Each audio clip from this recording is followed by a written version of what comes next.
प्यारे बच्चों, चलिए आज के क्लास में आप लोगों का हार्दिक अभिनंदन है। चलिए आज के क्लास में हम लोग पढ़ते हैं रक्षा एवं स्ट्रैटेजिक अध्ययन BA भाग 1 भारतीय युद्ध कला। ठीक है बच्चों, इसका अगला भाग देखिए। अगले भाग में हम जो पढ़ेंगे वो है फिक। इसमें हम लोग पढ़ेंगे फिक सैन्य पद्धति या सिखों की युद्ध कला। क्योंकि बच्चों देखा जाए तो सिख एक धार्मिक मत था, लेकिन इसको जो है गुरु गोविंद सिंह ने इसको जो है सैन्य संगठन के रूप में तब्दील किया। तब तालीमी परिस्थितियाँ क्या थी, ऐसा क्यों हुआ, इसको हम लोग आगे पढ़ते हैं। ठीक है, चलिए देखिए। सिख मत जो है एक धार्मिक संप्रदाय था। इसके प्रवर्तक गुरु नानक देव 15वीं शताब्दी में, जो कि एक धार्मिक मत था, 15वीं शताब्दी में गुरु नानक देव ने इसकी स्थापना या इसकी नींव डाली थी, इसकी स्थापना की थी। अब देखा जाए सैन्य संगठन में परिवर्तन का जो कारण था, मुगल शासक औरंगजेब की गैर मुस्लिमों के प्रति एक दमनकारी नीति। ठीक है बच्चों, मुगल शासक औरंगजेब की दमनकारी नीति, इसके कारण इसे जो है सैन्य संगठन के रूप में परिवर्तित होना पड़ा या इसको परिवर्तित किया गया। और इसको सैन्य संगठन में परिवर्तित किया किसने? 10वें एवं अंतिम गुरु गुरु गोविंद सिंह जी ने। ठीक है, पूछा जा सकता है आप लोगों से प्रश्न कि अंतिम गुरु कौन थे। ठीक है, या अंतिम गुरु किस नंबर पे थे। बच्चों इसको याद रखिएगा। या ये भी पूछा जा सकता है कि सिखों को सैन्य संगठन के रूप में परिवर्तित किसने किया। ठीक, तो कौन थे वो? गुरु गोविंद सिंह। हाँ तो बच्चों, सैन्य संगठन में इसे परिवर्तित किया 10वें एवं अंतिम गुरु गुरु गोविंद सिंह जी ने। अब परिवर्तित इन्होंने किया क्यों इसको सैन्य संगठन के रूप में, जरूरत क्या पड़ी? 1675 ईस्वी में 9वें गुरु तेग बहादुर की हत्या मुगल सम्राट औरंगजेब ने की थी। हत्या क्यों की? क्योंकि वो जबरन उनको मुस्लिम इस्लाम धर्म स्वीकार करने के लिए कहा, जिसे कि तेग बहादुर जी ने, 9वें गुरु तेग बहादुर ने मना कर दिया। ठीक है बच्चों, और सैन्य संगठन का नाम क्या रखा? खालसा सेनाएं। ठीक, खालसा सेनाएं। बच्चों एक एक लाइन एक एक प्रश्न के बराबर है, इसलिए जो कुछ भी आप लोग पढ़िएगा बहुत ही मन लगा के पढ़िएगा, बहुत ही मन लगा के आप इसको सुनिएगा। देखिए इन्होंने सैन्य संगठन के रूप में परिवर्तित किया, और किया क्या, शुरुआती कैसे किए? एक पाहुल संस्कार होता है सिखों में। पाहुल संस्कार के अंतर्गत इन्होंने सिखों को 5 वस्तुएं जो है रखना अनिवार्य कर दिया। कौन कौन सी चीज़ें? केश यानी बाल, कड़ा जो हाथों में पहना जाता है, कंघा बालों को संवारने के लिए, कृपाण तलवार, कच्छ होता है। ठीक है, चलिए कच्छ आप लोग जानते ही हैं। और 1708 में गुरु गोविंद सिंह की मृत्यु हो गई, यानी 1708 में। बहुत अच्छी सेना तो खैर फिलहाल नहीं रही होंगी, बहुत ज़्यादा भी नहीं रहे होंगे, लेकिन फिर भी जो कुछ भी उन्होंने स्थापना किया, जो कुछ भी स्थायित्व ला के दिया, उसे जो है सैन्य संगठन के रूप में बढ़ाने का कार्य उनके उत्तराधिकारियों को हो गया। अब इनकी मृत्यु के बाद खालसा सेना का जो दायित्व है वो बंदा बैरागी पे आ पड़ा। ठीक है, गुरु गोविंद सिंह के समय तक खालसा सेनाएं लगभग 8000 पैदल एवं घुड़सवार सेनाओं की हो चुकी थी। यानी जो सेनाएं थी पैदल एवं घुड़सवारों को मिलाकर 8000 हो चुके थे। ठीक, और थोड़े ही समय में बंदा बैरागी द्वारा एक बड़े क्षेत्र पर अधिकार कर लिया गया। कहने का मतलब एक बड़े क्षेत्र पर बंदा बैरागी ने अधिकार कर लिया। और 1716 में बंदा बैरागी की मृत्यु हो गई। अब देखा जाए तो बंदा की मृत्यु के बाद सिख सेना कई जत्थों या कई मिफलों में बट गई। बच्चों सिख सेना का संगठन या मिफल या जत्था, ठीक है, इतना जरूर याद रखिएगा, सिख सेना कई मिफलों में बट गई। अब मिफल या जत्था इसे बोला जाता है, और हर जत्थे का अलग अलग उसका कमांडर था। मिफल है क्या चीज़? मिफल अरबी भाषा का शब्द है, जिसका अर्थ है बराबर का अधिकार प्राप्त, अर्थात कोई भी मिफ्ल, कोई भी जत्था जो भी है एक दूसरे से किसी भी मामले में कम नहीं था, सबको एक बराबर अधिकार दिया गया था, अर्थात बराबर अधिकार इनको प्राप्त था। और प्रत्येक मिफ्ल की अपनी छोटी छोटी रियासतें थी, यानी छोटे छोटे रजवाड़े थे जिसे हम कह सकते हैं, छोटे छोटे रजवाड़े, छोटी छोटी जमींदारी कुछ कह सकते हैं हम, यानी रियासत उनके पास थी हर मिफ्ल की। फिक्र मिफलें, वैसे देखा जाए जो फिक्र मिफलें थी नादिर शाह और अब्दाली पर भी छापामार आक्रमण करते थे। ये जो अब्दाली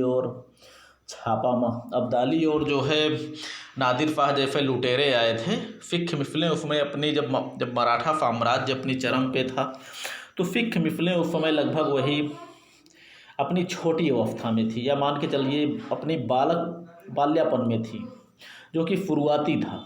ठीक है, ये जो है इन पर भी छापा मार, चूँकि शुरुआती में कोई चीज़ अगर छोटी होती है, जैसे कहा जाता है छोटी छोटी सेनाओं द्वारा बड़ी सेनाओं पर आक्रमण करने के लिए छापा मार आक्रमण ही उपयुक्त होता है।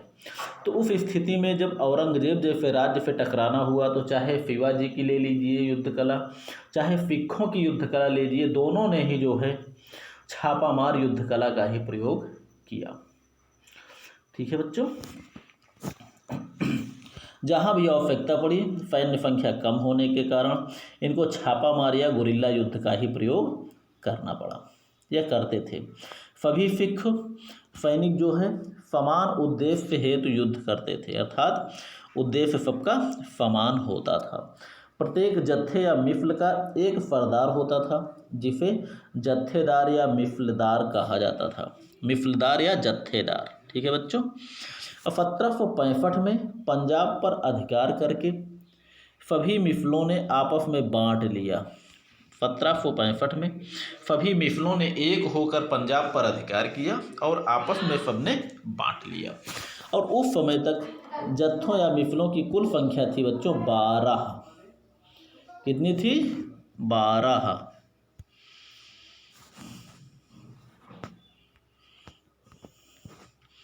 ठीक है, मिफलों की शक्ति जो है या उनकी सैन्य संख्या इस प्रकार है, क्रम संख्या देखा जाए। और उनके संस्थापक कौन थे?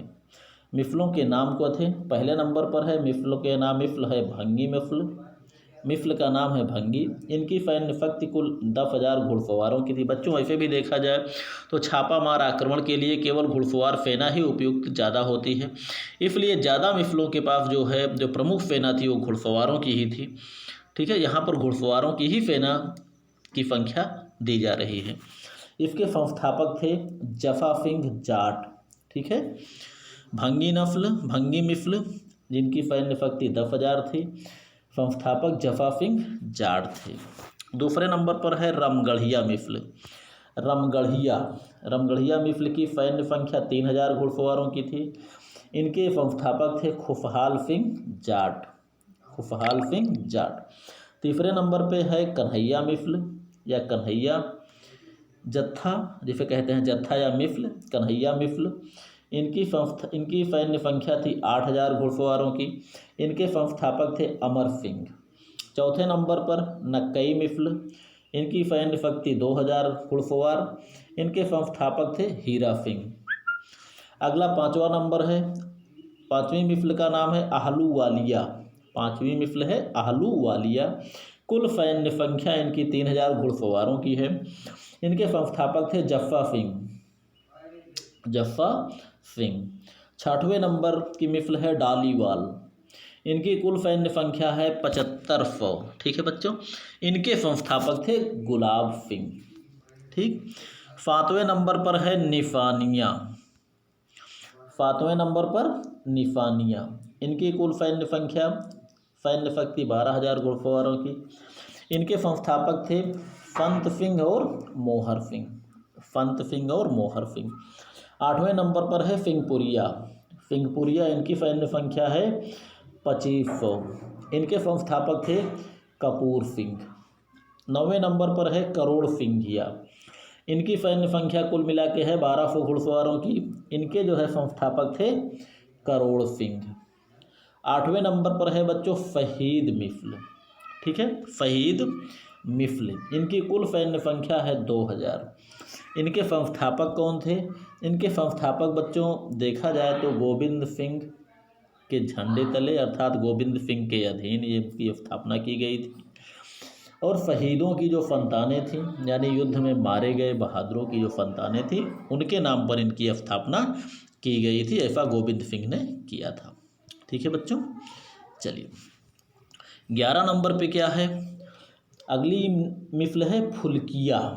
फुल्किया मिफ़्ल की सैन्य संख्या कितनी है? 5000 थी। इनके संस्थापक थे फूल सिंह। 12 नंबर जो प्रसिद्ध है बच्चों, जो आपसे अक्सर खास करके जो ज़्यादा पूछा जाता है, वो है फुकर चकिया। ठीक है, फुकर चकिया। इनकी सैन्य संख्या 2500 या 2500। इनके जो है संस्थापक थे चरत सिंह। ठीक है बच्चों, चरत सिंह। आप लोग लिख लीजिएगा, पूरा नहीं लिखा हुआ है, केवल चरत इसमें टाइप किया हुआ है, इसलिए आप लोग लिख लीजिएगा चरत सिंह। ठीक है, चलिए ये हो गई कुल जो है 12 मिफ़्लों और उनकी शक्तियों के बारे में और उनके संस्थापकों के बारे में जानकारी। ठीक है, आगे हम लोग पढ़ते हैं सिख मिफ़्लों की सैन्य पद्धति या सिख मिफ़्लों की कैसी युद्ध कला थी। ठीक, पहला कार्य सैनिक भर्ती। सैनिक भर्ती अर्थात भर्ती जो स्वेच्छा से भर्ती होता था उनको भर्ती कर लिया जाता था, जबरन किसी को भर्ती नहीं किया जाता था। जबरन भर्ती से नुकसान होता है बच्चों, फायदा नहीं। तो कहने का मतलब सैनिक भर्ती जो स्वेच्छा से भर्ती होते थे उन्हीं को भर्ती कर लिया जाता था। इनका कार्य या उद्देश्य क्या होता था? प्रमुख रूप से जो था वो है युद्ध करना। दूसरा क्या है? खास करके अपने शत्रुओं के ऊपर लूट मार भी करना, अर्थात औरंगजेब या जो है विदेशी आक्रांता आ गए, नादिर साहब और अब्दाली जैसे, तो इनसे युद्ध भी करना, गुरिल्ला कार्रवाई के द्वारा इनको लूट भी लेना, ये भी इनका कार्य या उद्देश्य होता था। तीसरा नंबर है धर्म प्रचार करना, अर्थात सिख धर्म का प्रचार करना, ना कि तलवार के दम पर औरंगजेब की तरह नहीं बच्चों, अपने गुणों को बताकर। ठीक है, अपने गुणों को बताकर, ठीक है, अपने प्रभाव को बताकर, धर्म के बारे में अच्छी जानकारी देकर केवल अपने धर्म का भी प्रचार करते थे।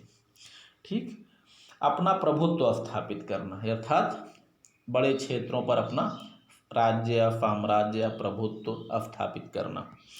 वेतन इनको क्या मिलता था? वेतन इनको कोई नियमित वेतन नहीं था। वेतन नियमित नहीं था अर्थात कोई ज़रूरी नहीं था कि इनको हर महीने इतना मिलेगा। हाँ, जो लूट के माल जो भी होता था सबको बराबर बराबर बांट दिया जाता था, वही इनका वेतन था।